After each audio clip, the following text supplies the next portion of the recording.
अभी तो प्रशांत किशोर, जिन्हें पीके कहते हैं बिहार में, उन्होंने ज़िंदगी में हाफ सेंचुरी भी नहीं लगाई है, लेकिन चुनावी रणनीतिकार से अब वो बन गए हैं एक नेता, फुल नेता। लगभग 9-10 साल से तो मैं उनको जानती हूँ। मतलब पहले कौन सी पार्टी है जिसमें उन्होंने काम नहीं किया, सबकी अंदर की बातें वो जानते हैं। बीजेपी के साथ काम किया, प्रधानमंत्री नरेंद्र मोदी के साथ 2014 में, नीतीश कुमार के साथ तो वो यहाँ इन्वॉल्व ही रहे, सरकार में, पार्टी में जुड़ गए। कांग्रेस पार्टी को भी करीब से देखा, वहाँ भी बदलाव करना चाहते। कौन सी पार्टी है जिसकी इनसाइड स्टोरी प्रशांत किशोर को पता नहीं है? अब बिहार के हैं और कह रहे हैं कि बिहार में एक नई सोच लेकर आएंगे। क्या क्या लिखा है इन्होंने? बिहार बदलाव यात्रा, सही लोग, सही सोच, सामूहिक प्रयास। ज़रा पूछते हैं कि क्या होता है ये सामूहिक प्रयास और कैसे बदल देंगे बिहार की राजनीति।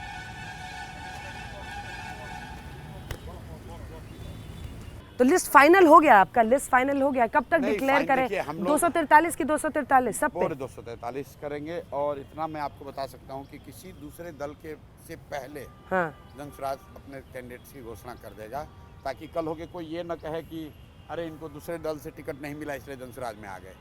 तो ये तो मैं पूछने ही वाली थी कि जिसको कहीं से टिकट नहीं मिलेगा उसको आप दे दीजिएगा टिकट। जो आपको सवाल पूछे उससे पहले ही मैंने बता दिया कि हम लोगों ने निर्णय लिया है कि हम चाहे अगर बाद में अगर करते तो लोग यही कहते हैं अरे भाई ये साहब तो इनको भाजपा में टिकट नहीं मिला इसलिए आ गए, इनको राजद में टिकट नहीं मिला इसलिए आ गए। इसलिए उस चीज को सवाल उठे ही न, इसलिए जनसुराज सबसे पहले दूसरे किसी दल से पहले अपने 243 उम्मीदवारों की सूची जारी कर रहा है। 243 के 243, उसमें से कितने ऐसे होंगे जो बीजेपी, कांग्रेस, जेडीयू, आरजेडी सब में खाक छान के यहाँ पर अब आ रहे हैं पहले से पॉलिटिक्स में? मैं आपको बता दूं कि 90% लोग वो होंगे जो जीवन में कभी चुनाव ही नहीं लड़े थे।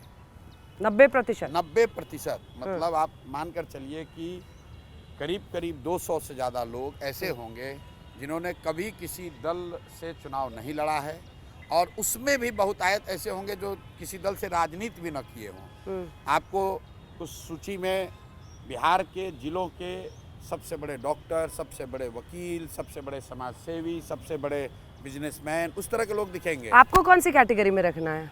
क्योंकि आप तो कौन सी पार्टी है जिसकी इनसाइड स्टोरी आप नहीं जानते हैं? मतलब आप बीजेपी काम कर चुके हैं, आप कांग्रेस के साथ काम कर चुके हैं, जेडीयू में तो शामिल ही हो गए। देखिए, काम किया है उस नजरिए से मैं उनके बारे में थोड़ा बहुत दूसरों के मुकाबले शायद ज्यादा जानता हूँ। लेकिन वो भी मेरे बारे में जानते हैं। अगर आप मान लीजिए आज तक में काम कर रही हैं, तो जितना आप आज तक को जानते हैं, आज तक वाले भी अंजना ओम कश्यप को जानते हैं। तो ये बहुत कट सारा तिकड़म पता है, मतलब बोथ वेज। अगर उनको पता है तो अगर हमको उनके बारे में पता है तो उनके बारे में बीजेपी की कौन सी वो एक चीज है जिसको आपको लग रहा है कि आप इनसाइडर होने की वजह से जानते हैं और आज आप टैकल कर रहे हैं? इनसाइडर होने की वजह से तो नहीं, लेकिन जो मैं यहाँ पब्लिकली भी कह रहा हूँ कि बिहार में राजद जो है वो उनके नेता भ्रष्ट हैं, उन पर भ्रष्टाचार का, अपहरण का, रंगदारी का आरोप है, और करीब करीब ये बात जग जाहिर है। लेकिन भाजपा के जो नेता हैं बिहार में, जो चाल चरित्र चेहरा की बात करने वाली पार्टी है, बिहार में भाजपा का नेतृत्व ऐसे लोगों के हाथ में है जिनका चाल चरित्र चेहरा कई मायनों में राजद से भी ज्यादा बुरा है। और वो चीज जो मैं अभी बता रहा हूँ और आप पिछले 1 महीने से देख रहे होंगे, उसमें भयानक यहाँ पर ट्रैक्शन भी है, और लोग ये देख रहे करे हमें तो पता ही नहीं था कि भाजपा का अध्यक्ष वो कॉलेज कब्जा करके बैठा हुआ है, सिखों के कॉलेज को कब्जा कर लिया है। भाजपा का अध्यक्ष, उस पर मर्डर का इल्जाम है, संगीन अपराध का इल्जाम है।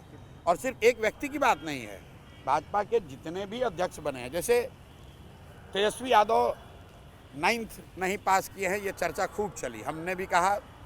लेकिन लोगों को ये भी जानना चाहिए कि सम्राट चौधरी की भी हालत वही है, वो भी 7th पास ही है। उस व्यक्ति ने भी अपना डिग्री फर्जी ही लगाया है। तो उस मामले में तो तेजस्वी यादव कम से कम ठीक है, बेहतर है कि भाई पास नहीं किए तो फर्जी डिग्री तो नहीं लगाया है।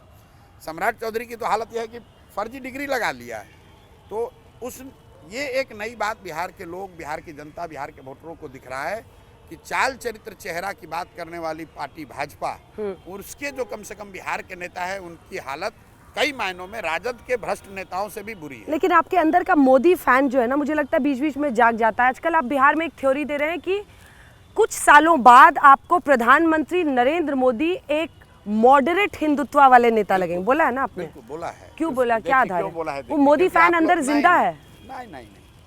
आप लोग जैसे लोग पूछते रहते हैं कि भाजपा का नेतृत्व आगे मोदी जी के बाद कौन, तो मैं कहता हूँ भाई कौन बनेगा ये तो कोई जानता नहीं है, लेकिन जितनी समझ सामाजिक राजनीतिक थोड़ी समझ हम लोग को है, उसके आधार पर मैं आपको ये बता सकता हूँ कि किस तरह का व्यक्ति बनेगा। और उसी को समझाने में मैंने बताया कि आज से 15-20 साल पहले भाजपा के नेता कौन थे देश में? वाजपेयी जी और आडवाणी जी। तब जो भाजपा विरोधी थे, खासकर जो मुसलमान हैं, उनको आडवाणी जो हैं वो हार्डलाइनर दिखते थे, कट्टर दिखते थे। हाँ। कट्टर दिखते थे। और वो बोल चाल में लोग बताते हैं नहीं वाजपेयी तो फिर भी चलेंगे, आडवाणी से कोई बर्दाश्त नहीं कर सकते। आज वही मुसलमान, आज वही लोग, अगर उनसे पूछा जाए भाई आडवाणी और मोदी में कौन तुमको स्वीकार्य है, तो कहेगा भाई कितना भी दिक्कत है ना, आडवाणी तो फिर भी ठीक था, मोदी से बड़ा डर लगता है। मैंने उनको ये बताया कि आगे 10 वर्ष के बाद, 15 वर्ष के बाद ये स्थिति भी आएगी कि आप भी ये कहोगे कि अरे भाई मोदी कितना भी खराब था ना, तो फिर भी बर्दाश्त कर लिए। अब ये जो नेता आया है ये योगी नहीं बर्दाश्त हो रहा है। तो ये मैंने एग्जाम्पल के तौर पर बताया कि वैचारिक तौर पर भाजपा और संघ सेंटर को धीरे धीरे राइट की ओर मोड़ रहे हैं, और ये मुसलमानों के लिए नहीं, हिंदुओं के लिए मोड़ रहे हैं। हिंदुओं का एक बड़ा वर्ग कट्टरवाद की ओर बढ़े, उनकी हार्डलाइनर्स की उसमें स्वीकार्यता हो, ये एक प्रयास हो रहा है, उसको मैंने बताया है। पर उसका काउंटर क्या है? बिहार में जाति का इस्तेमाल होता है, काउंटर क्या है? काउंटर उसका गांधी है, काउंटर उसका बाबा साहब अम्बेडकर है, काउंटर उसका जनसुराज है, जो हम लोग कर रहे हैं वो काउंटर है। भाई कट्टे का सुनिए, कट्टे का काउंटर कट्टे का काउंटर कट्टरता नहीं हो सकती है। बिहार में राजद जो है वो कट्टे वाली पार्टी है, अपहरण, रंगदारी, कट्टा, बंदूक, यही सब इनकी पहचान थी। उसको हटाने के लिए आप कट्टरता को, हिंदू मुसलमान को स्वीकार के नाम पर कट्टरता को स्वीकार नहीं कर सकते हैं। अगर कट्टे और कट्टरता दोनों से निजात चाहिए तो गांधी को पकड़िए, जनसुराज को पकड़िए। जातिवाद कौन करता है? जातिवाद, जाति कैसे? हाँ, सारे नेता कर रहे समाज। हमें तो पता चला, आप भी देख रहे हैं कहाँ पर कौन कितनी जाति के कितने % लोग हैं, उम्मीदवार उस जाति का ही हमको सामने करा, तो सारी पार्टियां यही करती है। आपको क्या पता चल रहा है ये तो आपको पता है, क्योंकि हम लोग बैठकर क्या बात कर रहे हैं आप तक सूचना जा रही है, तो हमको नहीं मालूम है कि आज तक वाले आजकल स्टिंग ऑपरेशन भी कर रहे हैं। हम लोगों ने ये कहा है कि जनसुराज जो है ये जातिगत आधारित व्यवस्था पार्टी नहीं है, ये किसी एक जाति की पार्टी नहीं है। लेकिन हम लोगों ने ये जरूर कहा है कि समाज में जिसकी जितनी संख्या है उसको उसकी संख्या के हिसाब से भागीदारी दी जाएगी। तो कई लोगों ने कहा कि ये तो जातिवाद हो गया। नहीं, ये जातिवाद नहीं है। हम लोगों ने ये कहा कि पहला पैमाना है कि सही आदमी होना चाहिए, काबिल आदमी होना चाहिए। लेकिन मान लीजिए कि 243 लोगों को चुनाव लड़ना है, बिहार में काबिल तो 243 लोग ही नहीं हैं, 1000 लोग हैं। 1000 लोग काबिल मिल गए, उनमें से उन 1000 काबिल लोगों में से जब 243 को चुना जाएगा तो उस समय ध्यान रखा जाएगा कि हर समाज के काबिल व्यक्ति को उस समाज की संख्या के हिसाब से भागीदारी दी जाए। जातिवाद को जस्टिफाई आपसे अच्छा कौन कर सकता है? हमारे पूरी थ्योरी आपके पास। सुनिए, मैं आपको बता रहा हूँ, सुनिए, बिहार का एक वीडियो वायरल हो रहा है। सुनिए ना, एक महिला से एक आदमी पूछा कि कौन वहाँ पे वोट दीजिएगा, विकास की जात, तो बोलती है विकास कौन जात है? ठीक है, आपको पता है ये ना, ये समाज आप जस्टिफाई कर रहे हैं। जस्टिफाई नहीं कर रहे हैं, आप जस्टिफाई कर रहे हैं। अगर आप पैदा हुए हैं तो किसी न किसी जाति में पैदा हुए होंगे, यही तो आरजेडी वाले कहते हैं। लेकिन पैमाना जो सिलेक्शन का है, काम करने का है, वो जाति की नहीं। आरजेडी वाला जात की राजनीति कहाँ करते हैं?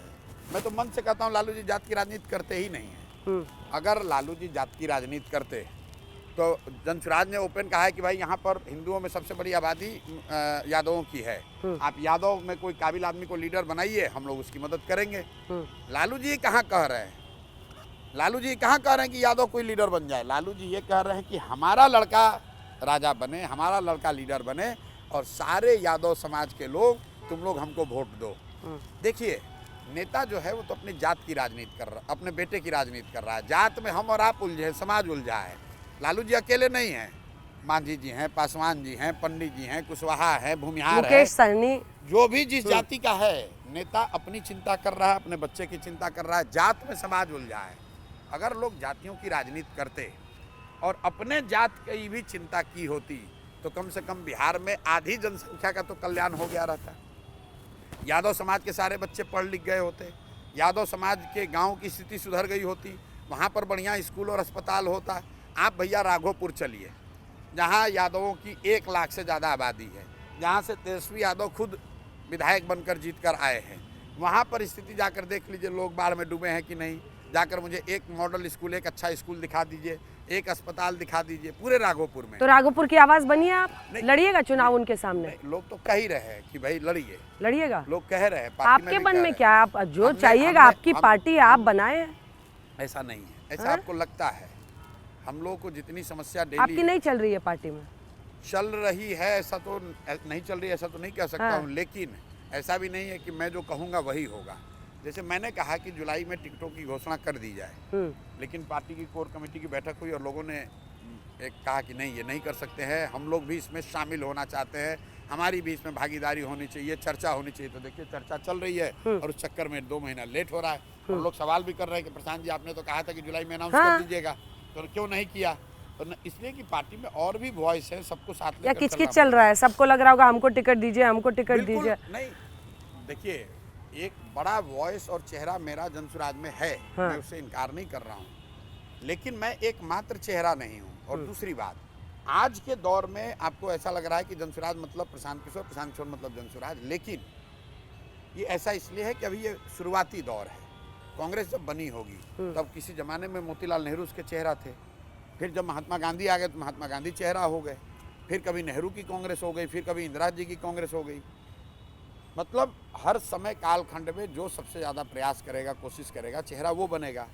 तो आज के दौर में आपको ऐसा दिख सकता है कि जनसुराज में सिर्फ प्रशांत किशोर ही हैं, लेकिन मैं आपको दावे के साथ कह रहा हूँ कि जिस तरह की व्यवस्था हम लोग बना रहे हैं, एक वो समय भी आएगा जब मेरे से बहुत काबिल लोग इस दल का नेतृत्व भी करेंगे और मेरे से ज़्यादा नाम, प्रतिष्ठा और विश्वास लोगों का हासिल करेंगे। कुछ भी अंजना ओम कश्यप कर सकती है। हाँ, आप बताइए कल अंजना ओम कश्यप ज्वाइन कर लेंगे। हाँ। तो लोग आपको सुनने आएंगे कि नहीं आएंगे? लोग कहेंगे अच्छा प्रशांत किशोर भी है और अंजना ओम कश्यप भी अब बिहार को सुधारने के लिए। न्यूज़ पे ही सुन रहा है। हाँ, लोग कौन सा सवाल से आप सबसे ज्यादा चिढ़ते हैं आजकल, वो बताइए। अब लोग चिढ़ते कौन से सवाल से? एग्जाम्पल आप देख लीजिए। क्या आपने कहा प्रशांत किशोर ही हैं, अब कल होके अंजना ओम कश्यप अगर जनसुराज ज्वाइन कर लेंगी तो लोग क्या कहेगा? मतलब ऑन एयर कोचिंग कर रहे हैं। देखिए ऑनलाइन कोचिंग है बिहार के लिए, ऑनलाइन कोचिंग है। लोग कहेंगे देखिए अंजना जी के जीवन में कितना सुकून था, कितना नाम था, लेकिन बिहार की बेटी है, बिहार को सुधारने के लिए अब ये लग गई हैं।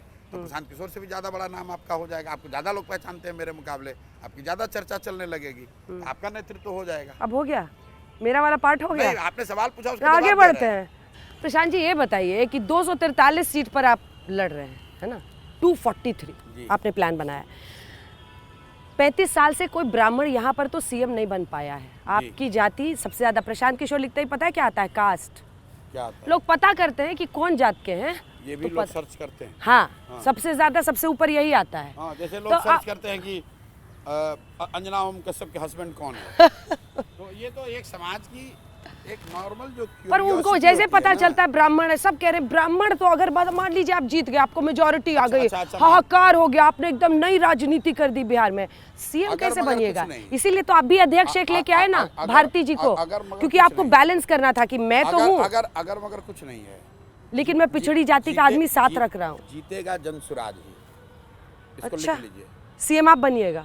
जीतेगा जनसुराज ही। ये मैंने नहीं कहा सीएम कौन बनेगा, मैंने ये कहा फिर बोलिए ना डंके की चोट पे। आप जातिवाद पर भरोसा नहीं करते हैं। चोट पर कह रहे हैं कि जीतेगा जनसुराज ही, बिहार में बदलाव होने जा रहा है। आप लोग अपना सर्वे उठाकर देख लीजिए। जीतेगा मतलब मेजॉरिटी, बहुमत नहीं, डिसाइसिव बहुमत। डिसाइसिव बहुमत। यही आप सबको सिखाते थे ना, नीतीश जी को भी, सारे नेताओं को, कि दावा कीजिए कि आपको बहुमत मिल रहा है ताकि जनता आपके साथ। ऐसी कोई बात नहीं। जब आप उस रूप में आते हैं तो लगता है कि वो स्ट्रैटेजिस्ट सामने आ जाता है। भाई देखिए, फिर वही बात है, हम 3 साल से यहाँ मेहनत कर रहे हैं, तब तो आप हमको नहीं पूछ रहे थे। नहीं पूछ रहे थे। अभी तो अब सर्वे आ रहा है, आप सर्वे में देख लीजिए। कितना इंटरव्यू आपका किया हम लोगों ने आज तक पे। आप ऐसा है, आप जाके सर्वे में देख लीजिए कि किसका नाम आ रहा है। लोग जनसुराज कह रहे कि नहीं कर रहे। आप अपने पेज से, मैं आपको दावा कर रहा हूँ कैमरे पर, अपने पेज से एक ट्वीट कर दीजिए, फेसबुक पर डाल दीजिए कि बिहार में किसकी सरकार बन रही है। मैं बिहार की बेटी हूँ, मैं जानना चाहती हूँ अंजना ओम कश्यप की बिहार में किसकी सरकार बन रही है, और उसमें जिसका बहुमत आ जाए उसी को मान लिया जाए। सारे आपके लोग फटाफट लिखने लगेंगे उसमें। वही बात है, तो हमारे लोग इतने हैं। तो अब आप बताइए, अंजना ओम कश्यप के मिलियंस ऑफ फॉलोअर्स हैं, उसको तो कोई मैनिपुलेट नहीं कर सकता। मैंने क्यों कहा अपने पेज से? क्योंकि दूसरा पेज हो तो कहेगा मैनिपुलेट कर दिया, बॉट लगा दिया। आप अपने पेज से एक सर्वे डाल दीजिए कि भाई बिहार में किसकी सरकार बनने जा रही है, और देख लीजिए कि लोग क्या कहते हैं। ठीक है, आप तो अभी बाहुबली मोड में चल रहे हैं, अच्छी बात है, लेकिन मान लीजिए बहुमत नहीं आता है, कई पार्टियां ऐसी रहती हैं, उनको टाइम लगता है, अब किसकी तरफ जाइएगा? वो कह रहे हैं कि मोदी जी के साथ भी काम किया, नीतीश जी से तो बहुत क्लोज थे, और तेजस्वी जी आपको बी टीम कह रहे हैं भाई, बीजेपी बी टीम। कि हम लोगों ने कहा अर्श पे या फर्श पे, आप ये कह रहे हैं अर्श या फर्श, और आज से नहीं, इसका मतलब क्या है? इसका मतलब ये है कि या तो जनसुराज को 2/3 बहुमत आएगा, और नहीं तो हम लोग को 10 से कम सीट आएगा। ये मानने में भी दिक्कत नहीं है, 10 से कम सीट आएगा। तो अगर 10 से कम सीट आएगा तो कोई समस्या नहीं है, हम लोग जो काम कर रहे हैं, अच्छा काम कर रहे हैं, अपनी समझ से ये काम करते रहेंगे। और अगर बहुमत आया तो उस काम में लगेंगे जो जनता को आज विश्वास दिला रहे हैं कि भाई ये काम होगा, अगले 10 साल में आपको चमकता हुआ बिहार दिखेगा। किसकी तरफ जाइएगा? मान लीजिए आपका आ गया 60-70, आप किंग मेकर की भूमिका में आ गए कि अब एक तो वो होगा नहीं, लेकिन मान लीजिए 60-70 आ गया, तो वैचारिक रूप से कौन एक्सेप्टेबल है? मैं बता रहा हूँ, तो प्रशांत किशोर उसी दिन ये कहेंगे कि भाई जिसको जहाँ जाना है चले जाओ, जनसुराज फिर से 0 से शुरू करेगा, प्रशांत किशोर फर्श पे ही मरेंगे। हमें कोई एमएलए नहीं बनना है, हमें सरकार नहीं बनानी है। अगर कोई ऐसी स्थिति आ गई जैसा आप बता रहे हैं, ना खाई दे, तो मैं ये कहूँगा अपने एमएलए को कि भाई तुम्हें जहाँ जाना है जाओ। हम जनसुराज और जनसुराज के मानने वाले जो लोग हैं, जो सिर्फ एमएलए बनने नहीं आए, चुनाव लड़ने नहीं आए हैं, हम लोग 5 साल और मेहनत करेंगे, जनता के बाद बीच में फिर जाएंगे। कह रहे हैं, आपको सुझाव दे रहे हैं, सोच के बोलिए। बिल्कुल, आप ऐसे ही अरविंद केजरीवाल भी न्यू पॉलिटिक्स में बहुत सारी बातें करते थे, फिर कांग्रेस के साथ सरकार बना ली है। ऐसा है कि आपने रिकॉर्ड करना ये बात जो कह रहे हैं, ये कह रहे किसी को कह रहे हैं किसी को समर्थन नहीं देंगे। समर्थन छोड़िए, मैं उन विधायकों को भी स्वतंत्र कर दूंगा कि अगर तुम्हें जनसुराज में नहीं रहना है, रोड की राजनीति नहीं करनी है, सत्ता पक्ष विपक्ष में बैठना है, तो वहाँ जाओ। जनसुराज फिर से 0 से शुरू करेगा, फिर से 0 से शुरू करेगा, 5 वर्ष और। नीतीश बाबू से नाराजगी बहुत ज्यादा है? कोई नाराजगी नहीं, नीतीश बाबू से तो मेरा बहुत बहुत करीब का संबंध। कब मिले पिछली बार आप? हो गए काफी दिन। अब तो खत्म हो गया, पूरा किचमिच हो गया। नहीं किचमिच नहीं, हम अब भाई नीतीश बाबू से तो मेरा बहुत व्यक्तिगत, मेरा आज भी बहुत स्नेह है, लेकिन राजनीतिक तौर पर नीतीश बाबू की शारीरिक मानसिक स्थिति अब वो नहीं है जो जिस नीतीश कुमार को हम लोग जानते थे, जिस नीतीश कुमार का हम लोगों ने सहयोग किया था। वो नीतीश कुमार और आज के नीतीश कुमार में बहुत फर्क है। तेजस्वी जी से यहाँ पर आपका मेल खाता है, और वो कैसे खाता है? वो भी यही बोलते हैं, सबसे ज्यादा उनके हेल्थ पे अटैक करते हैं, सबसे ज्यादा इस बात पर अटैक करते हैं कि ये जेडीयू खत्म हो जाएगी, इस चुनाव के बाद जेडीयू खत्म। तेजस्वी यादव अभी साल भर पहले तो वही नीतीश कुमार के साथ उप मुख्यमंत्री बने थे। हमारे और उनमें फर्क ये है कि आप जाकर देख लीजिए, ट्वीट है 2 मई 2022 को जब मैं बिहार आया तो नीतीश बाबू ने मुझे बुलाया और मैंने निकल कर कहा कि आप जो ऑफर दे रहे हैं मुझे ये स्वीकार्य नहीं, इसके लिए धन्यवाद, लेकिन मुझे स्वीकार्य नहीं है। अगर मुझे मंत्री बनना होता, सरकार में शामिल होना होता, तो नीतीश बाबू के साथ शामिल हो जाते। वो नहीं बनना है। तेजस्वी यादव को जिस दिन उप मुख्यमंत्री बना दिया नीतीश कुमार ने, उस दिन उनको नीतीश कुमार में विकास पुरुष दिखने लगा, बिहार में शराबबंदी नहीं दिखने लगी, बिहार में उनको स्विट्जरलैंड स्कॉटलैंड दिखने लगा। ये सिर्फ क्योंकि उनका उद्देश्य सिर्फ और सिर्फ एमएलए और मंत्री बनना है। शायद मंत्री बन के बिहार सुधारना चाहते हो, हमारा वो उद्देश्य नहीं है। हमारा उद्देश्य यहाँ बिहार में सामाजिक राजनीतिक आमूलचूल परिवर्तन लाना है। हम एमएलए बनने नहीं आए हैं, मंत्री बनने नहीं आए हैं। और क्योंकि अगर हमको मंत्री बनना, सीएम बनने आए हैं, नहीं, वो कोई इच्छा नहीं ऐसी। अगर ऐसा होता तो हम लोग तो भाई, हम तो अभी चुनाव जीतेंगे हारेंगे ये बात अब होगी। 2015 में तो हम लोग अपने दम पर यहाँ चुनाव जीते हुए थे। तेजस्वी यादव भी उप मुख्यमंत्री नहीं बन सकते थे अगर हमारी सहमति नहीं होती तो। जाके पूछ लीजिएगा लालू यादव से कि जो कैबिनेट 2015 में बना है, जिन नामों पर भी अगर हम लोगों ने ऑब्जेक्ट कर दिया, वो लोग नहीं बन पाए मुख्यमंत्री। उस समय आप ही डिसाइड कर रहे थे कौन क्या बनेगा? बिल्कुल कर रहे थे, इसमें छुपी हुई क्या बात है? नीतीश जी के साथ तब आपको तेजस्वी जी की ये खामियां नहीं दिख रही थी, तब आप उनको डेप्यूटी चीफ मिनिस्टर बना दिए। लालू जी ने वो प्रपोजल दिया और गठबंधन में 3 दिन उसकी बैठक हुई और लोगों ने तय किया कि भाई ये बनेंगे। तेजस्वी यादव तो उस समय कुछ थे नहीं। तेजस्वी यादव तो पहली बार जीवन में एमएलए का चुनाव लड़े 15 के चुनाव में आपने तेजस्वी यादव की कोई भूमिका देखी है क्या? कहीं एक बार भाषण भी दिया होगा क्या? वो तो लालू जी थे। एक दिन में वो 7-8 रैली कर रहे थे। लालू जी से भी ज्यादा नीतीश जी के चेहरे पर चुनाव लड़ा गया था, 7 निश्चय पर चुनाव लड़ा गया था, मोदी वर्सेस नीतीश हुआ था और उस पर चुनाव लड़ा गया था। उसमें तेजस्वी यादव की भूमिका नहीं थी। जब सर जीत कर आ गए, उसके बाद तय होने लगा कि कौन बनेगा। उसमें लालू जी ने ये प्रपोजल दिया कि हमारे तेजस्वी को डिप्टी सीएम बनाया जाए। और वो भी जब सबकी सहमति हुई तब बने। ऐसा नहीं है कि वो लालू जी का कोई डिक्टाट पीके ने ओके किया था। पीके की बात नहीं है। तब आप जाके फोटो वीडियो देख लीजिए, अब लालू जी के साथ बैठकर बात किया है। उसमें कोई ऐसा नहीं कि हम उनके मालिक मुखिया नहीं है, लेकिन चूंकि उस चुनाव को लड़ने में, लड़ाने में, जीतने में हमारी भी भूमिका थी और नीतीश जी का भरोसा था, तो हम उस जो भी तय हुआ उसमें हमारी रही होगी भूमिका। राहुल गांधी पूरे वोटर यात्रा कर रहे हैं तेजस्वी यादव के साथ। कांग्रेस पार्टी को कितनी सीटें आप आते हुए देख रहे हैं, क्योंकि जमीन पर काफी दिनों से कांग्रेस पार्टी बिहार में राजद की पिछलग्गू पार्टी है। कांग्रेस पार्टी देश की बड़ी पार्टी है। राहुल गांधी विपक्ष के नेता हैं, देश के बड़े दल के नेता हैं, लेकिन कांग्रेस का बिहार में कुछ नहीं है। बिहार में वो लालू यादव की राजद के पिछलग्गू पार्टी हैं और जनता उनको वैसे ही देखती है। पर राजद भी तो कुछ सोच के ही साथ लेके चलती है ना। ठीक है, साथ में तो मोदी जी साहनी को भी लेकर चलने को तैयार थे। साथ में तो मोदी जी कुशवाहा जी को भी लेकर चल रहे हैं। अभी तो उधर है साथ में तो नहीं, साथ में तो मांझी जी को लेकर चल रहे हैं। इसका मतलब चल ही रहे नहीं, सुनिए, तो क्या इसका मतलब कि मांझी जी का बहुत बड़ा वर्चस्व है क्या बिहार के राजनीति में? साथ में लेकर चलना कोई बात नहीं है।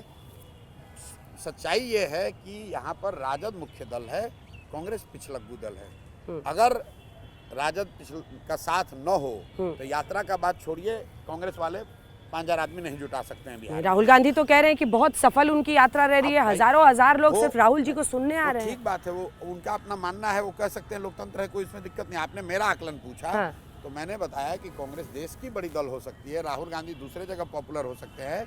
बिहार में कांग्रेस राजद की पिछलग्गू दल है। कहाँ पॉपुलैरिटी दिखती है आपको? और राहुल गांधी और कांग्रेस बिहार में वही करेंगे जो लालू जी चाहते हैं, जो राजद चाहती है। अगर लालू यादव चाहते हैं, तेजस्वी यादव चाहते हैं कि कन्हैया कुमार बिहार में न आए, तो कन्हैया कुमार कांग्रेस के बड़े नेता होने के बावजूद, बिहार के होने के बावजूद बिहार में आकर प्रचार नहीं कर सकते हैं। उस दिन स्टेज पर भी उनको जगह नहीं मिली। वो तो आप लोग चलाते ही हैं। मैं आपको बड़ी बात बता रहा हूँ कि अगर लालू यादव चाह जाए कि भैया, पर कन्हैया कुमार प्रचार तो कर रहा है। कहाँ है? आते ही नहीं। अच्छा, कैसे आएंगे? आपका कहना है कि कन्हैया कुमार पर रोक लगा दी गई है प्रचार? अगर रोक लगा दिया उन्होंने, वो आए थे यहाँ, कुछ यात्रा शुरू की थी, फिर बंद कर दिया।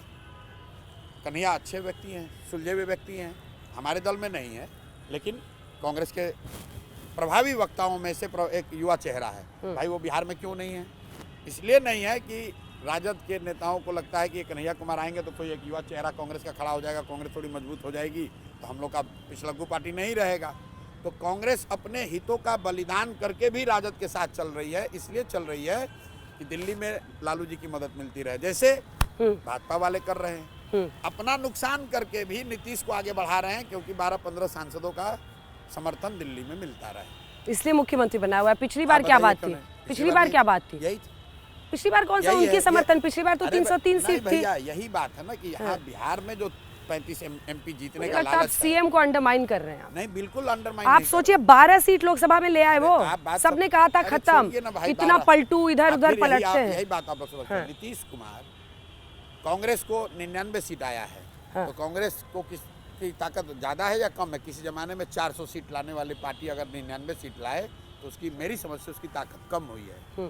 किसी जमाने में 25 MP की पार्टी जदयू, किसी जमाने में नहीं, 2010 में, अगर आज उसको 12 सीट आया है और उसको आप लोग नीतीश कुमार का जीत बता रहे हैं, मैं नीतीश कुमार को जानता हूं, नीतीश कुमार की वो हार है, वो खुद जानते हैं कि उनकी हार है, कि वो उनकी पार्टी की ताकत आज 12 सांसदों की है। किसी जमाने में उनके 25 सांसद यहाँ होते थे आज से 10 साल पहले। मुझे पता है आप जन स्वराज के बारे में ज्यादा बात करना चाहेंगे, मैं आऊंगी उस पर, लेकिन एक दो लाइन सवाल मैं इसलिए पूछ रही हूँ क्योंकि आपने हर पार्टी को करीब से, राहुल गांधी की का आप क्या कमजोरी या सबसे बड़ा स्ट्रेंथ मानते हैं? आपने कहा कहीं और पॉपुलर होंगे, देखिए स्ट्रेंथ क्या है? स्ट्रेंथ मैंने उनको पहले स्ट्रेंथ की बात कर ली। राहुल गांधी का स्ट्रेंथ ये है कि उनका जो कैरेक्टर है, जो चरित्र है, उनको डरना नहीं है भाई, उनको लगे रहना है। और हार के बावजूद, इतनी हार के बावजूद खड़े रहना, ये साधारण बात नहीं है। राजनीति में, सामाजिक जीवन में जब आपको हार का सामना करना पड़ता है, उसके बाद पूरा समाज आप पर टूट पड़ता है। उसके बावजूद आज 15 साल से राहुल गांधी बाई लार्ज लगातार हार रहे हैं, फिर भी डटे हुए हैं। ये मैं उनके, I see this as a strength of his character. कमजोरी तो जनता देख रही है कहीं ना कहीं। अगर मुझे बताना हो तो मुझे लगता है कि राहुल गांधी की सबसे बड़ी कमजोरी यह है कि वो ये मानने को तैयार नहीं है कि उनमें कोई कमजोरी है। क्योंकि जब तक आप मानिएगा नहीं कि कुछ कमजोरी है, तब तक आप सुधार कीजिएगा नहीं। उनको ऐसा लगता है कि देश की जनता पोलराइज हो गई है, कम्युनल हो गया है, मीडिया बिक गई है, सारी संस्थाएं बिक गई हैं, इसलिए हार रहे हैं। राहुल गांधी को कोई ये सवाल पूछे कि चलिए अगर आपकी सारी बात को सही मान लें, 2014 में तो मीडिया नहीं बिकी थी आपके शब्द में, देश की जितनी संवैधानिक व्यवस्था है वो आपके हाथ में थी, आप ही की सरकार थी, 2014 में क्यों हार गई ये बताइए।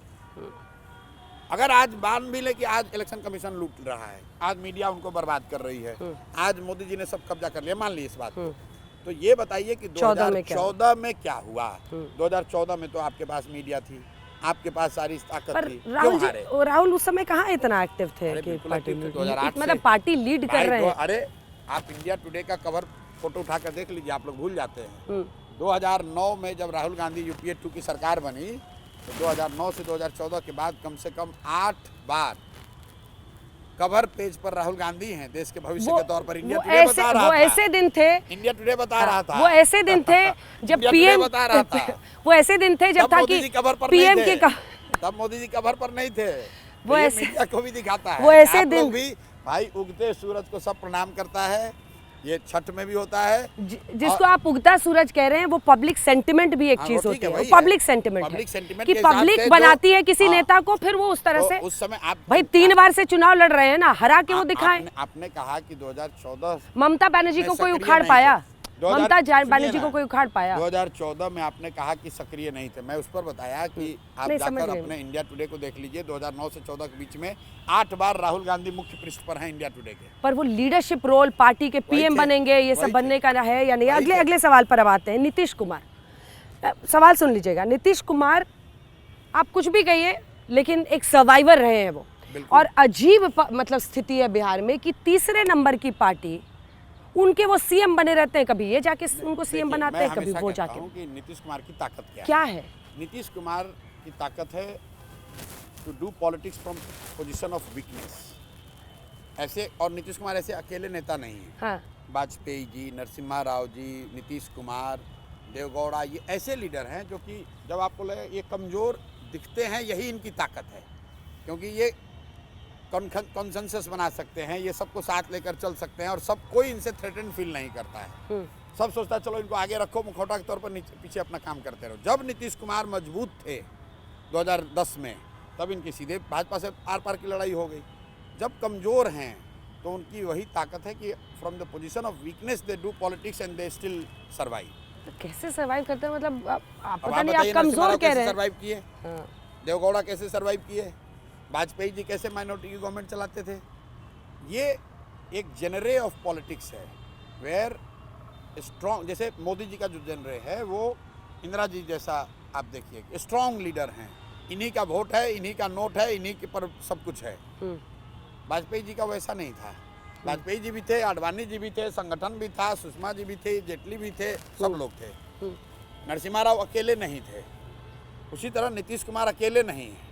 तो ये एक जेनरे ऑफ पॉलिटिक्स है where some leaders from position of weakness, that's their style of politics, और वही नीतीश कुमार की ताकत है। वोट चोरी हो रहा है बिहार में?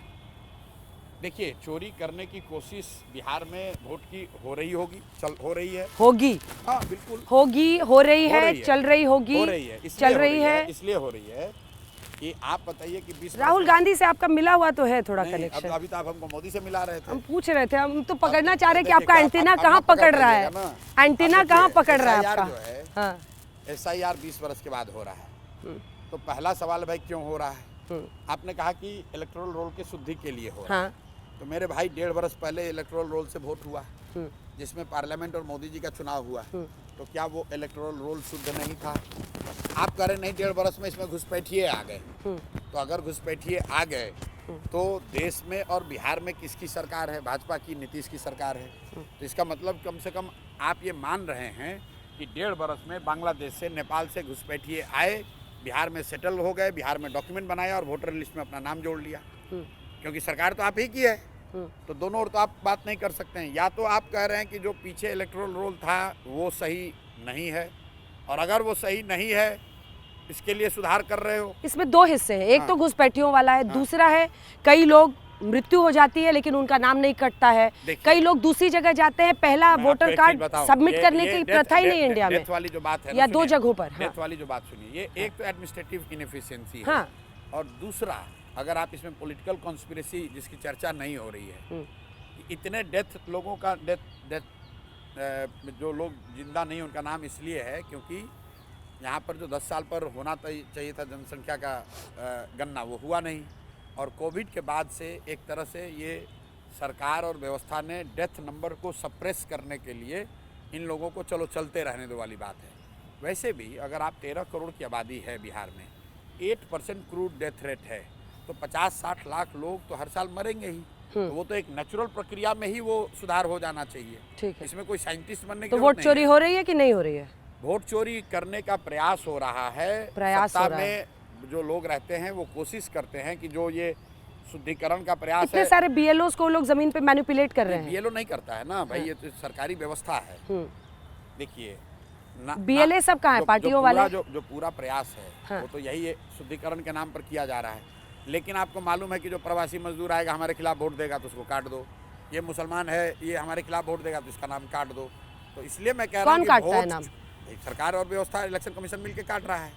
डीएम एसडीएम किसके स्तर पर हो रहा है? मतलब जरा समझे तो आपसे, पूरी से बीएलओ है ना वहाँ पे। अरे भाई पूरे ऊपर तक आप अभी हमको घेरने अरे नीचे में कौन कर रहा है, हम तो पूछ रहे हैं। सुनिए बात, हमने कैमरे पर कहा 2 मई 2021 को बंगाल चुनाव के रिजल्ट, अभी आप ममता जी का नाम ले रही थी, जाके मेरा इंटरव्यू सुन लीजिए। उनके भी इलेक्शन कमीशन बिहार में भी बहुत साल रहे हैं, सॉरी बंगाल में भी आप रहे हैं। इलेक्शन कमीशन भाजपा की मदद नहीं करता, इम्पार्शियल इलेक्शन कराता, तो बंगाल में भाजपा को 77 नहीं 50 से भी कम सीट आता। ये पूरा जग जाहिर बात है, पिछले 7-8 सालों में इलेक्शन कमीशन की विश्वसनीयता, क्रेडिबिलिटी, मैं आपसे प्रोसेस पूछ रही हूँ, आप बताइए। आप कह रहे हैं प्रयास हो रहा है, कैसे, कौन करता है? प्रयास ये हो रहा है कि जब आप नीचे गए और आपने डॉक्यूमेंट मांगा, बीएलए मांगे, बीएलओ मांगे, एसडीएम मांगे, डीए मांगे, आप बताइए आपका घर का कोई 2 बंदा रहता है, कोयम्बटूर में मजदूरी करता है, अब आप कह रहे हो उसको प्रोड्यूस करो। अगर उसका डॉक्यूमेंट यहाँ नहीं, अब मान लीजिए संभव वो डॉक्यूमेंट लेके चला गया कोयम्बटूर, तो यहाँ पे तो डॉक्यूमेंट दिया नहीं, तो पहले भी होता होगा। ये मैनिपुलेशन कैसे हुआ? मैनिपुलेशन ऐसे मैं कह रही हूँ कि क्या कैसे हुआ? मैनिपुलेशन ऐसे हुआ कि उस लड़के का नाम यहाँ है, वो कोयम्बटूर में रहता है, वो छठ में दिवाली में आएगा, अपना वोट दे देगा। अब आप कह रहे नहीं, अगस्त में बताओ, आज एज ऑन डेट बताओ कि तुम कहाँ हो, तुम्हारा पेपर कहाँ है। तो लड़का तो कोयम्बटूर में है, उसका नाम आप काट दीजिएगा। क्यों काटिएगा? क्योंकि वो प्रवासी मजदूर है, वो आएगा तो आपके खिलाफ वोट देगा। तो इसलिए ये कैसे आप असर्टेन कर लिए? बिल्कुल क्लियर है, सारे प्रवासी एंटी बीजेपी हैं, ज्यादातर एंटी जेडीयू, एंटी एस्टेब्लिशमेंट हैं, क्योंकि वो लोग ही तो इस व्यवस्था से खफा होकर, त्रस्त होकर 10-12 हजार रुपए के लिए बाहर गए। और जो 20 साल पहले गया, जब नीतीश का राज नहीं था, वो किससे नाराज है? लालू से नाराज है। हाँ? जो बाहर गया, तो फिर लालू से नाराज है तो बीजेपी को कैसे फायदा होगा उसका वोट कटने से? मतलब कुछ तो लॉजिक होना चाहिए। लॉजिक बिल्कुल क्लियर है, क्योंकि 20 बरस से लालू नहीं है ना, 20 बरस से अब वो भी तो देख रहा है कि साला 20 बरस पहले हम छोड़कर आए बिहार। तो प्रवासी मजदूरों को रोका जा रहा है वोटिंग से? प्रवासी मजदूर या जो हैव नॉट्स हैं, जो भी जिसको भी सत्ता का, सरकार का, व्यवस्था का लाभ नहीं मिला, उसमें प्रवासी मजदूर भी एक बड़ा वर्ग है। और वो सत्ता उससे डरती है, सिर्फ बिहार में नहीं, हर जगह हैव नॉट से सरकार डरती है, क्योंकि उनको मालूम है कि भैया अगर ये आएगा तो एंटी इनकम्बेंसी इसी में सबसे ज्यादा होगी। उनको काटो, जो जिसके घर के सामने फ्लाईओवर बन गया, रोड बन गया, गाड़ी खरीद लिया, मिडिल क्लास है, वो तो सत्ता के पक्ष में ही वोट करने का उसकी संभावना ज्यादा है। इसलिए जो हैव नॉट्स हैं, जिनके पास डॉक्यूमेंट कम हैं, जो शायद फिजिकली प्रेजेंट न हो, जिनके पास प्रूव करने की जो अपॉर्चुनिटी है वो कम है, उसका नाम कटने की संभावना ज्यादा है। तो आपके बीएलए क्या कर रहे हैं? वो पूछ रहा है, इलेक्शन कमीशन कहता है 0, नो शिकायत, देखिए 0। इलेक्शन कमीशन तो कुछ भी कह सकता है, क्योंकि वो संवैधानिक व्यवस्था, उनका कोई बात तो कोई काटेगा नहीं। इलेक्शन कमीशन ही तो कह रहा है कि 65 लाख या 70 लाख लोगों का नाम कटा है। हम लोग ये कह रहे हैं कि जिसका नाम कटा है उसका नाम आप जारी कीजिए। अभी सुप्रीम कोर्ट ने भी कह दिया, अगर उसके पास आधार कार्ड है तो उसको मानो, और अगर नहीं है तो फिर आप बताइए। जो 11 डॉक्यूमेंट इलेक्शन कमीशन ने, सुप्रीम कोर्ट ने तय किया इस देश की व्यवस्था ने, जिसके पास भी उस 11 में एक भी डॉक्यूमेंट है, उसको वोट देने का अधिकार होना चाहिए। अच्छा, तो ये एसआईआर होना चाहिए कि नहीं होना चाहिए? करे, कोई इलेक्शन कमीशन का अपना अधिकार है, वो करे। एसआईआर अच्छा है, अच्छा खराब की बात नहीं है, आप होना चाहिए ना एसआईआर। हो। अरे भाई इतनी त्रुटियां हैं, कोई तो उसको बात देखिए, अगर आप कोई भ्रष्ट है और उसको आप कह रहे हैं कि उसको पकड़ना चाहिए कि नहीं, बिल्कुल पकड़ना चाहिए। लेकिन भ्रष्टाचार की आड़ में उससे पैसे की वसूली करने के लिए अगर आप इन्वेस्टिगेट कर रहे हैं तो वो नहीं करना चाहिए। एसआईआर संवैधानिक व्यवस्था है वो करना चाहते हैं करें, लेकिन ट्रांसपेरेंट तरीके से करें। जिनका नाम काट रहे हैं उनको अपॉर्चुनिटी दें ताकि वो अपना नाम, पता, जगह, डॉक्यूमेंट दे सके, और जिनका नाम जोड़ रहे हैं वो बताएं कि इनका नाम क्यों जोड़ा जा रहा है। घुसपैठिए हैं सीमांचल के इलाकों में जो ये बांग्लादेश से आप पश्चिम बंगाल के 3 मालदा, उत्तरी और दक्षिणी दिनाजपुर, वहाँ पर भी आप देखिएगा अबाव 50, उत्तर दिनाजपुर, नॉर्थ दिनाजपुर, मालदा, और वहाँ से आते हुए सीमांचल के चारों जिले, जहाँ पर मतलब किशनगंज में तो 68% के आसपास मुस्लिम पॉपुलेशन है। जी, वो आज थोड़ी घुसपैठिए हैं, नहीं आज नहीं हुआ, वो तो लंबे वक्त से है। हाँ, तो भाई जहाँ मुस्लिम आबादी है वहाँ रहेगी। पलायन कैसे रोकिएगा? पलायन रोकने का पूरा आप बहुत बड़ी बड़ी बातें कर रहे हैं, वही आपका जो हाँ, जो पलायन रोकने का जो हम लोगों ने प्लान दिया है, हम लोगों ने बताया अध्ययन करके कि बिहार से 50 लाख से ज़्यादा लोग बाहर पलायन करते हैं, डिस्ट्रेस माइग्रेशन जिसको कहते हैं, मजबूरी में 10-12 हज़ार रुपये के लिए। तो हम लोगों ने अध्ययन करके ये दिखाया कि यहाँ से 2 से 2.5 लाख करोड़ रुपए का पूंजी का पलायन है, और उसके साथ साथ जो पढ़े लिखे लोग हैं उनका पलायन है। तो जनसुराज ने जो प्रोग्राम दिया है कि साल भर के अंदर पहले हम पूंजी का पलायन रोकेंगे। जैसे ही पूंजी का पलायन आप रोकेंगे तो उससे बुद्धि का पलायन रुकेगा। जिस दिन आपने पूंजी और बुद्धि का पलायन रोक दिया उस दिन यहाँ बिहार में श्रम का पलायन, लोगों का पलायन रुक जाएगा। और जो पूंजी का पलायन है पिछले 1990 से अभी तक, आरबीआई का आंकड़ा है, अपने रिसर्च टीम से भी दिखवा लीजिए, 1990 से लेकर पिछले वित्तीय वर्ष तक बिहार से 26 लाख करोड़ रुपया, 26,35,000 करोड़ रुपया यहाँ से बैंकों ने ट्रांसफ़र किया है। ये बिहार के लोगों का पैसा है, ये किसी उद्योगपति का पैसा नहीं है, ये बाहर का पैसा नहीं है। बिहार के लोगों का बचत का पैसा बैंकों ने दूसरे राज्यों में ट्रांसफ़र किया है, जहाँ उद्योग लग रहे हैं, जहाँ व्यापार बढ़ रहा है, जहाँ पढ़ाई हो रही है। और इसको दिखाने के लिए आरबीआई एक आंकड़ा जारी करता है जिसको कहते हैं CD ratio, credit deposit ratio. देश में क्रेडिट डिपॉजिट रेशियो का औसत है 70, पिछले साल अभी था वो 74। बिहार में क्रेडिट डिपॉजिट रेशियो है 40। तो अगर बिहार में 100 रुपया लोग बैंक में जमा करते हैं तो बिहार के लोगों को सिर्फ 40 रुपया ही ऋण के तौर पर वापस मिलता है। और यही चीज़ आंध्रा में, तेलंगाना में, तमिलनाडु में, गुजरात में, कर्नाटक में 90, 95, 100, 105 है। मतलब अगर आंध्र प्रदेश में लोगों ने 100 रुपया बैंक में जमा किया तो 105 रुपया उनको मिला लोन के तौर पर। इसकी एक वजह बिजनेस को यहाँ पर प्रमोट करना होगा। यहाँ पर ज्यादातर लोग नौकरी की बात सोचते हैं। सिर्फ बिजनेस नहीं, नौकरी की बात मैं आ रहा हूँ, सिर्फ बिजनेस की बात नहीं है। ये लोन जो है ये गाड़ी खरीदने के लिए भी है, घर बनाने के लिए भी है, बिजनेस के लिए भी है।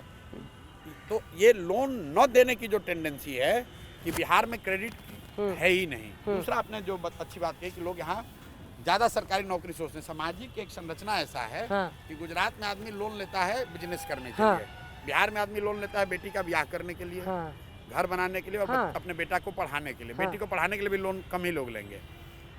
3 ये बड़ी समस्या है।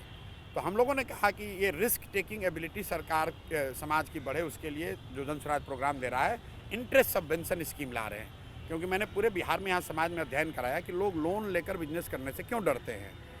ज़्यादातर लोग, आपको आश्चर्य होगा कि लोग लोन से ज़्यादा उसके ब्याज से डरते हैं। गांव देहात में कहता है भैया चक्रवृद्धि ब्याज हो जाएगा, ब्याज देते देते मर जाएंगे। क्योंकि गांव देहात में लोग यहाँ 10% पर लोन लेते हैं इनफॉर्मल सेक्टर से। तो जनसुराज ने घोषणा की है कि अगर हम लोग की व्यवस्था बनी तो आपको 4% सालाना ब्याज पर लोन मिलेगा। बैंक का जो आप लोन लेते हैं उसको सब्सिडाइज किया जाएगा 6% से, ताकि आपको 4% ही ब्याज लगे। इसका फ़ायदा क्या होगा कि अगर बजट से हमने 6,000 करोड़ का प्रावधान किया, ध्यान से सुनिए, 6,000 करोड़ रुपया का अगर प्रावधान किया तो 1 लाख करोड़ रुपया का लोन क्रेडिट लोगों को मिलने लगेगा सिर्फ 4% पे। तो लोग जब धीरे धीरे, एक दिन में तो नहीं लेकिन 5 साल, 10 साल, 15 साल में धीरे धीरे ब्याज आप घटाना, उनको ब्याज घटाना नहीं चाहते, उनको ये टेंडेंसी डेवलप करना चाहता हूँ कि पैसा लेकर, क्रेडिट लेकर तुम बिजनेस व्यापार कर सकते हो। सिर्फ सरकारी नौकरियों के पीछे भागते रहोगे तो उससे तुम्हारा काम नहीं फिर मोदी जी वाली बात कर रहे हैं आप, वो भी यही कह रहे हैं मुद्रा योजना के जरिए हम लोग। मुद्रा योजना में मोदी जी ने कुछ नहीं किया है, इसे खाली फर्जी विज्ञापनबाजी कर रहे हैं कहीं पर भी। क्योंकि नेट CD रेशियो देश का 70 था, 70 ही है। तो किसी दूसरे कैटेगरी में लोन जा रहा था, अब हम बिहार में उसको आमूलचूल परिवर्तन की बात कर रहे हैं कि बिहार में औसत क्रेडिट डिपॉजिट रेशियो है 40%, इसको हम लोग बढ़ाकर करना चाहते हैं 70%। उससे एडिशनल हर साल 2 से 2.25 लाख करोड़ एक्स्ट्रा पैसा बिहार में आने लगेगा। 2 से 2.25 लाख करोड़। पिछले वित्तीय वर्ष में बिहार में लोगों ने पैसा जमा किया 4,21,000 करोड़ टोटल सारे बैंकों में। लोन के तौर पर लोगों को मिला 1,61,000 करोड़ रुपया। बाकी पैसा कहाँ गया? बाकी पैसा गया गुजरात, तमिलनाडु, कर्नाटक। तो मोदी जी की ये मुद्रा योजना नहीं है, हम एग्रीगेट लेवल पे credit flow to the society बढ़ाना चाहते हैं। देखते हैं आप कितना बिहार की जनता को ये सब समझा पाते हैं। लेकिन बिजली पानी 2-3 अब आखिरी की तरफ बढ़ रहे हैं। बिजली पानी ये सब पे चुनाव लड़ा जाता है भारत में, और अब ये जेडीयू वाले भी अब शुरू हो गया। अब तो 125 यहाँ बिहार भी रोक आ गया, 125 यूनिट फ्री बिजली। कैसे आप ये सब आप नहीं कीजिएगा? कोई फर्क नहीं, कोई फर्क नहीं है। लोग सीधा कह रहे भाई हमको 5 किलो अनाज नहीं चाहिए, हमको रोजगार चाहिए, हमको बिजली फ्री हो ना हो, हमारे बच्चों के लिए पढ़ाई होना चाहिए। अगर हमको 10-12 हज़ार का रोजगार होगा तो हम 5 किलो अनाज भी खरीद लेंगे, 125 यूनिट बिजली का बिल भी दे देंगे। आप कहाँ से रोजगार दिला दीजिएगा? अब ये रास्ता भी बताया, ये वाला क्रेडिट वाला। सिर्फ क्रेडिट नहीं, हाँ। जो हम लोग 3 बात बता रहे हैं, क्रेडिट को बढ़ाएंगे, हाँ। मनरेगा को कृषि से जोड़ेंगे, और जो लोग भी यहाँ रोजी रोजगार करना चाहता है उसको 4% ब्याज पर ही लोन उपलब्ध कराएंगे। ये 3 चीज़ होगा तो हम लोग का जो इकोनॉमिक मॉडल है उसमें हम लोग का अनुमान है कि 50 से 60 लाख लोगों को इमीडिएट कुछ ना कुछ स्वरोजगार की व्यवस्था हो जाएगी। ठीक है, अब जनता तय करेगी वो कितना भरोसा इस पे करती है नहीं करती है। अगले विषय पे मैं बढ़ रही हूँ। आपका और चिराग पासवान जी का बड़ा दोस्ताना चलता है। उनसे मैंने पूछा, अभी इंटरव्यू में ले रही थी, कि आपको बिहार में कौन नेता अच्छा लगता है? उनका प्रशांत किशोर। ये तो पूरा बिहार कह रहा है, उसमें चिराग पासवान भी कह रहे हैं। ओहो। आप बिहार भर पूछिएगा कि कौन अच्छा लग रहा है, लोग क्या प्रशांत किशोर अच्छा बात कर रहे हैं। आपको कौन अच्छा लग रहा है? नहीं है, बिहार में जो लोग भी जाति पाति से ऊपर उठकर, जाति धर्म से ऊपर उठकर, हिंदू मुस्लिम अगड़ा पिछड़ा को छोड़कर बिहार की तरक्की के लिए कुछ करना चाहते हैं, वो सब मुझे पसंद है। इसीलिए चिराग पासवान को मैं पसंद करता हूँ कि चिराग ब्लेटेंट तौर पर जाति की राजनीति नहीं करते हैं। वो भाजपा के साथ है, इसलिए मेरा उनसे विरोध है। लेकिन और दूसरा विरोध यह है कि वो बिहार की राजनीति करते हैं, बिहार से राजनीति करते हैं, बिहार की राजनीति नहीं करते हैं। वो बिहार से राजनीति करते हैं, बिहार से सांसद हैं। जैसे आप बिहार से हैं, बिहार के लिए कुछ नहीं करते हैं, बस शुरू हो गया। वो बिहार से सांसद हैं, बिहार से मंत्री हैं, बिहार के लिए कुछ कर नहीं रहे। जिस दिन आप पार्टी बना के और सत्ता में आ जाइएगा, उसी से बिहार का कुछ होगा? ऐसा नहीं, हाँ? ऐसा नहीं है। मैं बिहार में तो हम लोग अपना योगदान नहीं दे रहे, बस एक प्रशांत किशोर ही आए हैं, एक ही बिहारी दुनिया में जो बिहार के लिए सबसे ज्यादा कुछ। हम आके चुनाव लड़े, लोकसभा चुनाव लड़े, नहीं लड़े। हम तो 3 साल से बिहार के लोगों को ये समझा रहे हैं। नीतीश जी के साथ रहे, क्या क्या किया, अपना मजा किया। अभी 3 साल से, खूब साल, सुनिए, बहुत साल। आप क्या, अगर हम बिहार में सत्ता में रहे हो तो आप बता दीजिए, किसी सरकारी बंगले में रहे हो तो बता दीजिए। अरे डिसाइड करते थे डिप्टी सीएम कौन बनेगा, इससे बड़ी सत्ता क्या होती है साहब? आप मुझे बता दीजिए, कभी हमने बिहार सरकार से 1 रुपया लिया हो, एक गाड़ी ली हो, एक सुरक्षा लिया हो, एक घर लिया हो, बता दीजिए। कोई बता दे कि बिहार सरकार की गाड़ी को मैंने कभी लिया हो, बिहार सरकार से एक सिपाही लिया हो। पावर भी एक नशा है। बिहार सरकार से कोई पावर लिया हो। पावर ये पावर का हिस्सा है ना। अगर प्रशांत किशोर ने बिहार के, सब तो छोटी चीजें, बंगला, गाड़ी, अच्छा जरा छुड़वा दीजिए, पावर। अच्छा आप नेताओं जरा छुड़वा दीजिए ये छोटी चीज। हाँ। नेताओं से आप गाड़ी, बंगला, सिक्योरिटी छुड़वा दीजिए और पद। ये बात तो आपने सही कही है। यहाँ अरे भाई हमने पद नहीं लिया। हाँ। आपने कहा कि आपने बनवाया, चाहते हम बन जाते। हमने घर नहीं लिया, हमने गाड़ी नहीं ली, हमने सुरक्षा नहीं ली। आप यहाँ आए, यहाँ कोई सुरक्षा है? एक भी पुलिस है? हम 3 साल से इसी बिहार में पैदल चल रहे हैं। चिराग जी ही रास्ता बनेंगे मुझे लगता है एनडीए में, अगर जाना होगा आपको बाद में। किसको? बाद में प्रशांत किशोर को एनडीए ले लेगा? नहीं, इतना एनडीए का दम है बिहार में। आप भ्रम में हैं। दिल्ली में बैठ के लंबे समय से पत्रकारिता करने से यही होता है। ऐसा कुछ नहीं है, हम लोग अलग अलग जगहों पर। नवंबर में आइएगा, हाँ। तो आपको पता चलेगा कि कहाँ है एनडीए और कहाँ है जनसुराज प्रशांत किशोर। पर आपका मुकाबला किससे? देखिए नीतीश कुमार, हाँ, एनडीए से सीधा मुकाबला एनडीए और तेजस्वी यादव आरजेडी तीसरे नंबर पे रहेंगे। तीसरे नंबर पे, बिल्कुल, जो अभी सबसे ताकतवर है। लिख लो भाई, सबसे ताकतवर कौन कह रहा है? ताकतवर है? कौन कह रहा है? नहीं, अभी जो विधायकों का आप नंबर देखिएगा तो। अरे फिर वही बात। पेपर पेन है क्या? लिखिए भाई, लाओ जी, लाइए, लाइक के साइन करें। नहीं, लिख के साइन करेंगे, लिख के साइन करेंगे। पेपर, एक पेपर और पेन दीजिएगा भैया, लाइए, लिख के साइन करा लो। जनसुराज अर्श पे या फर्श पे या 10 के नीचे या 175 के ऊपर लिख देते। एकदम लिख के दीजिएगा ना। ठीक है, डन है। लाइए, जल्दी लाइए भाई, आज लिख के किया जाए। जब तक पेपर आ रहा है। अब थोड़ा सा बिहार का आपका मतलब, अलग अलग जगहों पर आप जा रहे हैं तो कई लोग आपसे एसोसिएट भी करते हैं कि भाई इलेक्शन स्ट्रैटेजिस्ट, यहाँ वहाँ इतनी चर्चा, अब चुनाव लड़ रहे हैं। सबसे अच्छा एक्सपीरियंस जो आपको बिहार में कहीं पे हुआ, और सबसे आपके लिए मतलब शॉकिंग एक्सपीरियंस क्या रहा? शॉकिंग एक्सपीरियंस तो पहले उसको बता देता हूँ। मैंने पहले भी बताया है। एक बार जैसे हम लोग गांव में 2 साल चले, गांव में ही रहते थे टेंट वेंट लगा के, तो एक बार एक लड़का मिला। तो शाम में जब हम लोग खाना खाते हैं टेंट में, तो सामान्यतः स्थानीय लोग भी उसमें कुछ जो खाना चाहता है वो आके खाना खा सकता है। कोई फैंसी चीज़ नहीं है, खिचड़ी उचड़ी खिलाते हैं। तो एक लड़का वहाँ पे खाना खा रहा था, 12-15 साल उसकी उम्र रही होगी। तो जितनी क्वांटिटी में वो खाना खा रहा था, तो मुझे ऐसा लगा कि यार ये तो बहुत ज़्यादा खा रहा है, बीमार पड़ जाएगा टाइप। तो मैंने उससे पूछा, बेटा ये इतना खाना खा रहे हो?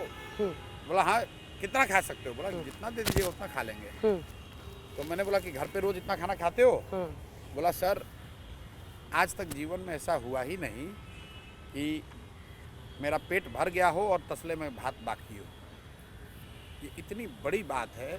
मेरे 2.5 साल के यहाँ पदयात्रा के एक्सपीरियंस में ये इतनी बड़ी बात है कि वो लड़का ये कह रहा है 14 साल 12 साल का कि आज तक ऐसा नहीं हुआ है कि अभी तसले में भात बाकी है और उसका पेट भर गया हो। मतलब उसको जीवन में कभी भरपेट भोजन मिला ही नहीं है, जिससे कहते हैं ना खाना खा के तृप्त हो गया। आज तक उसको ऐसा हुआ ही नहीं है। ये सबसे शॉकिंग एक्सपीरियंस है। और अच्छा एक्सपीरियंस? अच्छे एक्सपीरियंस तो रोजाना ही रोज मिलते हैं, बहुत सामान्य। पर एक मुझे नोनिया समाज का एक मुखिया मिला, जो मैंने पूछा भाई तुम कैसे मुखिया बन गए? तो उसने जो मुझे बताया कि साहब 3 बरस से एक ही काम किए हैं, जिसके भी घर से पानी निकास का जगह नहीं है, अपने से कोड़ के उसका नाली बनाते हैं और इसी से पूरा मुखिया ही जीत गए हैं। पूरा पंचायत में मुखिया जीत गया। सिर्फ एक ही काम किए हैं, कोई दूसरा काम नहीं किए हैं। जिसके घर में पानी फंस जाता है नाली बनाते हैं और गांव का पूरा नाली अपने से बनवाए हैं, अपने से कोड़ के और उसी से मुखिया बनाए। मुखिया बन गए, चुनाव जीत के। पेपर आ गया, पेपर दीजिए। लिख दो भैया, अर्श पे या फर्श पे। जन स्वराज JSP। चलिए पी लिख देते हैं। हाँ। अर्श पर या फर्श पर, मतलब 10 के अंदर या फिर बहुमत की सरकार। और प्रशांत किशोर CM। नहीं वो सब CM हम नहीं हैं। हाँ लिख लीजिए। और ये भी लिख देते हैं 10 के नीचे या पूर्ण बहुमत। पूर्ण बहुमत। RJD आप बता रहे थे? नहीं RJD आप बता रहे थे 30 नंबर की पार्टी। वो तो अपने आप हो जाएगी, उसके लिए। और दूसरा है दूसरे नंबर पर लड़ाई NDA से है। NDA से है बिल्कुल। BJP सबसे ऊपर रहेगी या JDU? मतलब इन दोनों में कौन बड़ा बेटर रहेगा? उन दोनों में BJP बड़ी रहेगी। BJP बड़ी रहेगी बिल्कुल। JDU के लिए चैलेंज तो 25 से कम रहेगा। JDU का तो खाता खुलना मुश्किल। बिहारी भाषा सीखे कि नहीं? यहाँ बहुत भाषा बोली जाती है। अब आप हमको भाषा सिखाइएगा तो भोजपुरी में पूछ रहे हैं। भोजपुरी में बोल के चला भोजपुरी में अब करके देखल जाओ अंजना जी के खतरा। हमारे पता बा कि जैसे हम बोला कि हाई गलत बोला तारू, तो हाई गलत बोला तारू। बोला भैया आज तक पर अंजना ओम कश्यप सब लोग पहले देश भर के जान जाइए कि ये बिहार की है, सबको पता है बिहार की है। और इनको भोजपुरी धीरे धीरे भूल गया है। एकदम नहीं भूला है। हम तारा से निमन बोले नहीं। हाँ तो बोल के दिखाई। बोल के हाँ तू ही कर ला इंटरव्यू, हम जाते नहीं। अब तू मतलब हाई नेता ऐसा बाड़न की मतलब इंटरव्यूअर बन जाइए, बट मगही बोल के सुनाइए। मगही हमको नहीं बोलने आती है, क्योंकि हम मगह के नहीं हैं, हम भोजपुर के हैं। तो हम लोग भोजपुरी बोलते हैं। मगही, अंगिका, मैथिली हम नहीं बोल सकते। हम समझते हैं लेकिन हम बोल नहीं सकते। इतने साल से थोड़ा भी नहीं सीखे। नहीं की कर रही है, कहाँ जाइए ना, अभी सब नहीं। वो आपका डोमेन है, चूंकि आप हैं भोजपुर की। और आपकी शादी शायद दूसरे साइड में, इसलिए बोल रही हैं। अब मेरी माँ मगध की थी। अच्छा मैथिल नहीं बोलने आता। मैथिली समझते हैं। हाँ क्या करे छी आईथीन की जयथीन रोज बोलते हैं सभा में। नीतीश कुमार रायथीन की जयथीन तो लोग कहता है जयथीन। हो गया मैथिली। तो आपका सपोर्टर सब आता है तो बोलेगा कोई भी आए। अब तो आप बोले हमारा कोई सपोर्टर ही नहीं है। नहीं तो भाई जो आता है पूछते हैं भाई नीतीश कुमार रायथीन की जयथीन, कहता है जयथीन। कोई लोग यहाँ का जो लोकल भाषा, जो लोकल फ्लेवर आता है, उसमें कौन सा शब्द आपको सबसे इंटरेस्टिंग लगता है? आप तो लंबे समय तक बाहर रहे ना। शब्द इंटरेस्टिंग लगता है? कुछ इंटरेस्टिंग। बकैती। हाँ अल्टीमेट है। बहुत बार उस शब्द नहीं है, भाव है। बकैती भाव है। It is a state of being. हाँ बकैती। कुछ आए ना आए बस बोलते रहिए बैठ के। मतलब निरा बेरोजगार है, कोई काम नहीं है, फिर भी 24 घंटा आपको काम है। क्या काम है? बकैती करना है बैठ के। इजराइल, फिलिस्तीन, रूस, यूक्रेन, मोदी, राहुल, समाजवाद, साम्यवाद, सारा जो भी वाद, मतलब रोहतास से लेकर गांव की गली नली से लेकर यूक्रेन ट्रंप तक बकैती। लिट्टी चोखा भात दाल खाता रहा कि वही अंग्रेजी स्टाइल चल रहा है आपका? 5 स्टार वाले ना आप स्ट्रैटेजिस्ट थे भाई? नहीं, हम तो 5 स्टार में भी रोटी दाल ही खाने वाले लोग हैं, लेकिन खाने होने का बहुत शौकीन भी नहीं है, और जो मिलता है खाते हैं। रोटी चल रहा है यही सब? चल रहा है। आपका काम है जब नवंबर तक शरीर की चिंता छोड़ दी है। हाँ। नवंबर के बाद देखेंगे फिर से कि कैसे सुधरना है। तब तक एकदम बिहार के नाम है नाम। हाँ बिल्कुल, ये इसको ब्लॉक कर लिया ब्लॉक कर लिया। प्रशांत किशोर जी, आप आए, आपने तमाम सवालों के जवाब दिए, बहुत बहुत धन्यवाद आपका। अब बिहार के लिए कुछ कीजिए। अब देखिए बहुत बहुत धन्यवाद आपका। पूरी पे आप मकई में बोले से ना होई। हाँ। बिहार खातिर कुछ आप लोग कीजिए, मोदी जी को क्या कहिए, किया जाए? और जो इतना कीजिए कि जो भी आता है आपके स्टूडियो में, उससे पूछिए कि बिहार से पलायन कब रुकेगा। तो आप भी तो सारा पूंजी तो आपके जो पार्टी बनाए, सारा पूंजी तो आप बाहर से ले रहे हैं। पूंजी बाहर से ले रहे हैं, आपके लोग पूरे देश भर के लोग आपको दे रहे हैं ना पैसा। कितना अच्छा काम कर रहे हैं। हाँ। अभी तक बिहार का खून पसीना से ये लोग कमाया है, वो लोग से पैसा वापस ले रहे हैं। बिहार को सुधारो। हाँ। कि पीके को सुधारो, बिहार को पीके को सीएम बनाओ, पीके को सीएम बनाओ। अभी देखिए, आप पर तय हो रहा था कि आपको क्या मदद करनी है। जो आप लोग इंटरव्यू बिहार के किसी नेता का लीजिए, हाँ। पलायन कैसे रोकेगा? उससे ये पूछिए कि भाई 50 लाख लोग आज भी बिहार के बाहर जा रहे हैं 10-12 हज़ार रुपए के लिए, वो कब रुकेगा ये बताइए। ये मत बताइए कि भ्रष्टाचार है, ये है। भैया पूरे देश में भ्रष्टाचार है, पूरे देश में। इसी देश का एक ही संविधान है, कहीं पर नेता हरिश्चंद्र नहीं है। लेकिन जितनी दुर्दशा बिहार के बच्चों की है, 50 लाख लोग आज भी क्यों 10,000 रुपए के लिए बाहर जा रहे हैं, इसका जवाब दो। ये सवाल जरूर पूछिए मेरी ओर से। बहुत बहुत धन्यवाद। ये दर्शकों को दिखा रहे हैं, जेएसपी अर्श पर या फर्श पर 10 के नीचे या पूर्ण बहुमत, और नीचे में ये पीके का यानी प्रशांत किशोर के हस्ताक्षर हैं। बिल्कुल रिजल्ट वाले डे।